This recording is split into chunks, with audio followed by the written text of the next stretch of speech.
অন্ধকার আসছে কেন এদিকে? শ্রেয়া আপু আজকে আমাদের বাসায় প্রথম আসছে। কলিং বেল দাও, তোর মা কি কি করে দেখো। আমার ভাগ্নি আজকে প্রথমবারের মতো আমাদের বাসায় আসছে, দেখি ওর মামি কি করে। মামার বাড়ি মধুরহারি।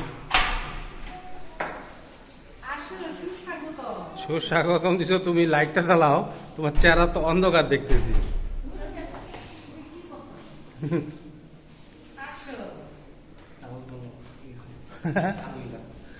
ভালোই লাগতেছে।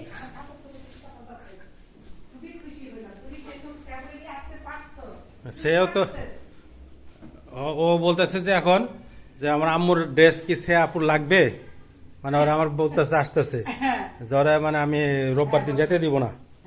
ঠিক আছে আম্মু, দেখছো তুমি থাকলে বলে ঘর বাড়ি অগোছানো থাকে, দেখছো তোমার আম্মু যে একা একা থাকেও ঘর বাড়ি সব অগোছানো। আমি অনেকদিন পরে আমার বাসায় ঢুকলাম রে ভাই, বড় আপার বাসায় গিয়েছিলাম, নিজের বাসায় আসলে পর শান্তি লাগে।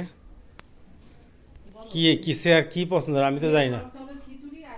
ও আচ্ছা ঠিক আছে, সেটা যেটা লাগে সেটা খাবা, কিন্তু ও যে বদমাইশি কেরা ওই যে পরীক্ষার মিষ্টি নিয়ে আসছে, এটা কোনো কথা হইলো? ওই যে এবার বড় হয়ে গেছে। যাক, প্রথমবারের মতো আমার ভাগ্নি আমার বাসায় আসছে, আমরা সবাই খুব আনন্দিত, আমরা প্রাউড ফিল করতেছি। আমার ভাগ্নিকে নিয়ে আসছে, গেটটা বন্ধ করে নাই, গেটটা একটু বন্ধ করে দেই।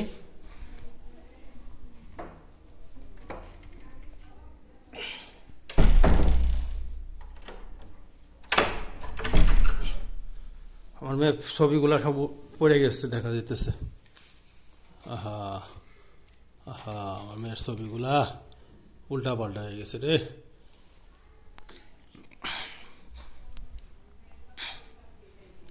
খাবার দাবার সব রেডি করছো তো নাকি? খাবার দাবার সব রেডি করছো? হুম,